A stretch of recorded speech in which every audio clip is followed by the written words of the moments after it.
Let's get ready to rumble!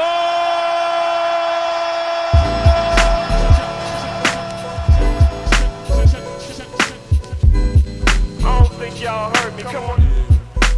I don't care. I run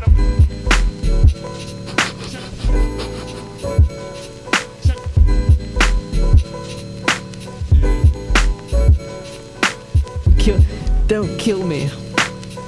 No.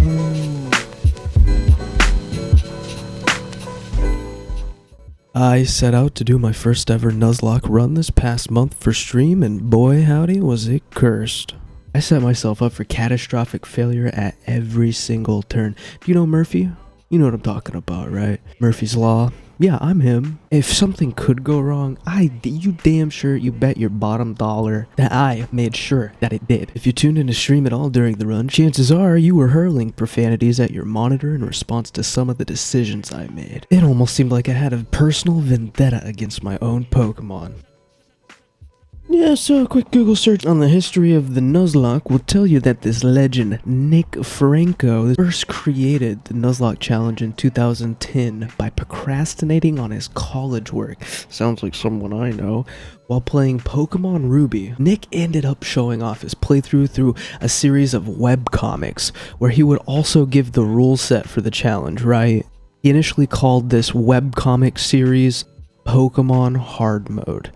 These comics, this comic series that he made, would detail his playthrough with a little bit of story, spun a little bit of narrative into there. I'll leave a link in the description if you want to take a look for yourself. So, what Nick didn't know back in 2010 is that he had started a revolution. People from all corners of the earth were now invested in this Pokemon hard mode. They wanted to recreate their own narrative. They wanted to recreate their own story. Therefore, you know, as it does when things gain popularity, people started making it their own, adding little bits and bobs, little pieces there. And eventually, this exploded into an entire industry of Nuzlocke challenges, you know, subcategories of the actual quote-unquote Pokemon hard mode, right? Okay, I'm yapping. Basically, for my run, I decided to go with a modified Pokemon University's base rule set. There are 4 essential rules with this rule set.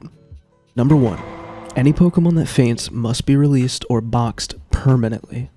It is considered dead for the rest of the challenge. Number 2, only the first wild Pokemon encountered in a route or area can be caught. This is huge. If the player fails to catch it, your opportunity to catch a Pokemon in that area is foregone, is lost. Rule number 3, the player must nickname all Pokemon they catch or obtain, okay? It's not technically it's not necessary for the challenge run. I don't believe the original Pokemon hard mode had this rule, but it's a universally accepted rule according to Nuzlocke University. Rule number 4. This is a rule that I kind of added a little bit into my run. I didn't start with this rule, but I decided I kind of liked it enough. So it's essentially a duplicate rule.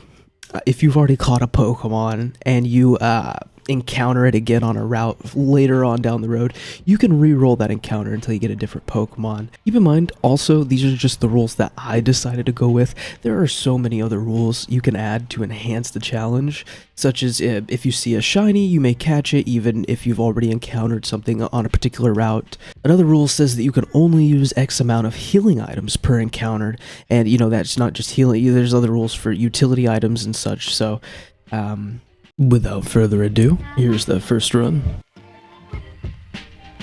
For the run itself, things started off super well with me breezing my way through the intro section of the game. I chose Squirtle as my starter and quickly made mincemeat of Brock and his angry boulder snake. Made my way to Cerulean City, and just as I made my merry way up the bridge, I completely forgotten about the rival encounter just as you start up the bridge, and just to keep it short, I was severely underprepared. None of my Pokemon were where they needed to be level-wise for this encounter. I genuinely forgot that you fought your rival right here, and that came with punishment. That came with my ass being handed to me on a silver platter. All of my Pokemon were cleaned out, and I was quickly sent back to the drawing board. So for round 2, I started off, I wanted something that would get me past Brock with zero struggle, which limited my options to Squirtle and Bulbasaur. And after Chatter suggested Bulbasaur, I took my chances and began my second run. With hope in my eyes and fart in my pants, I set off to get revenge on my rival. This time, I wasn't taking any shit. I had a good note of the previous encounter fresh in my mind, and this time would be completely different. My plan was to make sure my Pokemon were properly leveled before even thinking about crossing the bridge in Cerulean. I'm talking borderline all 6 Pokemon, level 20, ready to swing. Needless to say, things went well this second run, with my Bulbasaur deep-frying Brock's team of rock types. I progressed on until the bridge incident and cruised through it like it was no problem. I finished up business on Route 25 and seemed to have lost the footage for this whole section, so I just have to take my word for it. The team is looking great. I managed to get some leveling in around Diglett Cave and Route 11. I made light work out of Lieutenant Surge, and now I was able to use the HM Fly. I immediately headed out in search of the legendary HM, which would cut travel times in half. And considering I drank alcohol for a good bit of some of these runs, a better mode of transportation was desperately needed. I set my sights for Celadon post-haste, and immediately upon my arrival, like an addict being given his drug of choice on a silver platter, I beeline for the casino, but not for the reasons you may think. You see, in the casino are a bunch of rat scum. That's right, you guessed it, Team Rocket. The shit they do don't fly with Papa Gab over here. Well, I completely abandoned my quest to get the Fly HM and went straight through the casino hideout to collect the Sylph Scope. This will help out massive later. After Team Rocket hideout, I decided the HM Fly could wait and took my new Sylph Scope to the Pokemon Tower in Lavender Town. Lo and behold, another encounter with my rival that I completely forgot about. But this time went much more smoothly due to me overcorrecting from the last rival encounter and overleveling my Pokemon. But I wasn't done there. I made my way up the Pokemon Tower, securing a Ghastly along the way. No other major notes for the tower aside from that. The battles went quickly and I was able to secure the Poke Flute from Mr. Fuji, making me an unstoppable force. As soon as I finished tooting Mr. Fuji's flute, I decided to be completely done with Lavender Town and mosey my way back to Celadon City. Back in Celadon, I headed for Erica to grab a quick gym badge. After almost no struggle at all due to my crack team of operators, I leave Erica in the city of Celadon in the dust. I made my way to the edge of town where Snorlax blocked my path. Any other person, this would have been an inconvenience, but for me, I read a post on some subreddit basically throating Snorlax saying it was the ultimate Nuzlocke Pokemon. I needed this Snorlax badly. After a not-so-time-consuming Pokemon battle, I left for the HM Fly with Snorlax in tow. Luckily for me, the HM was just one area beyond the Snorlax, so I didn't have to go far. I looked back into the rearview mirror and I said goodbye to Celadon City and hello to Biker Road. Some of the meanest, toughest, baddest bikers in the Kanto region like to hang out around these parts. You know old Gab wasn't taking none of their gruff. I had survived the run up until this point, and a bunch of lollygagging biker wannabes weren't about to change anything now. Luckily, after realizing the first biker was right in my comfort zone, I marched on.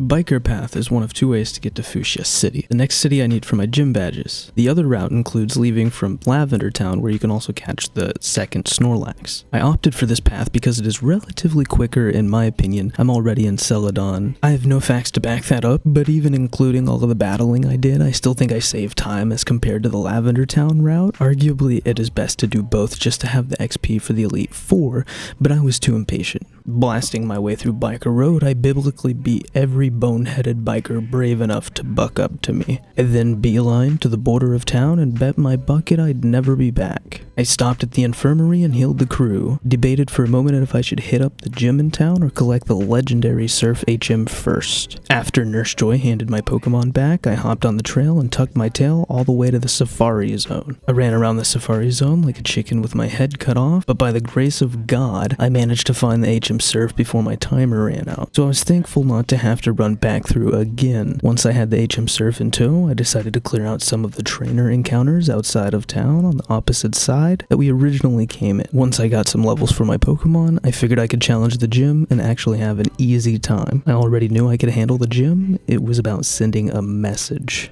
Koga is the Fuchsia City gym leader, and he is a doozy. His Pokemon have access to this broken move called Toxic, which even as a coconut-brained kid, I understood to be wicked superior to any other methods of poisoning a Pokemon. The good news is, my Pokemon were wicked overleveled, making it not even a problem. I made an example out of Koga in front of all of his gym cronies, and forced him at Pokemon Point to give up his badge. I threw the badge in my collection and immediately booked it to Pallet Town, hopped in the water and surfed my way to Cinnabar Island.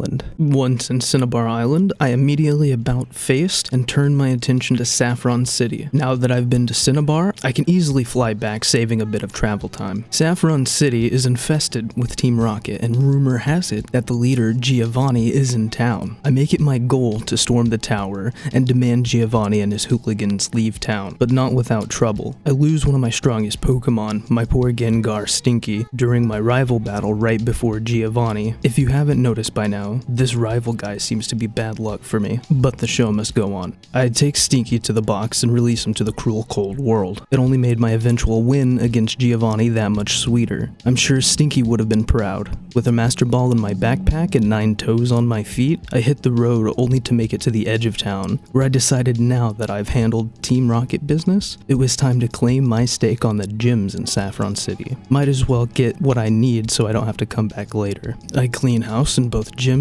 fairly quickly and make my way back to Cinnabar Island. I mosey my way through the House of Horrors in the top left of the island and eventually make it to the Cinnabar Island gym. At this point, I've already lost major players in my team. Not all of the heavy hitters are gone, but half of them are, with my reserves dwindling with each death. It's been a brutal fight so far, but I trudge on, still high on my own supply. The idea that I may be able to win this thing. I pull through my fight with Blaine and secure the Volcano badge. Now I only have one badge left to collect, and unfortunately, maybe the biggest challenge I have to face yet.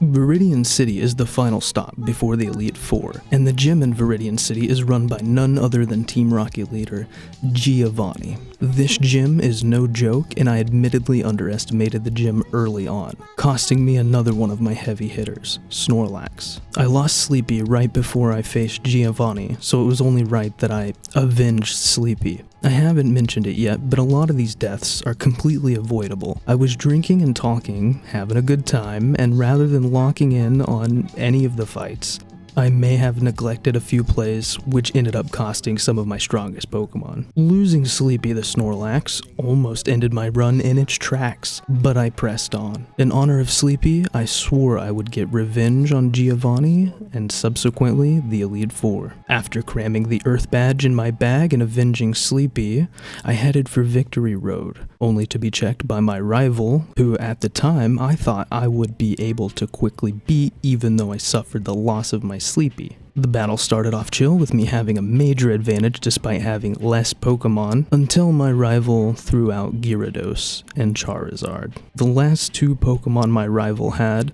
were the ones that ended up doing me in. Ultimately, there was nothing I could do to save the run, so I decided I would have to do another run, but this time I had to take the loss. It was a huge bummer to not be able to finish the run. After all, I had put around 8 streams over 6 weeks into the challenge and made incredible progress for my inexperience. But I had fun in the process and learned a lot about the mechanics of FireRed, making me feel 100 times more confident the next time I attempt the run. This isn't goodbye forever, this is just goodbye for now. I will be back. Let me know what kind of custom Nuzlocke rules you play with. Anyway, I think that's it for now, boys. Thanks for watching, and I'll catch you in the next one.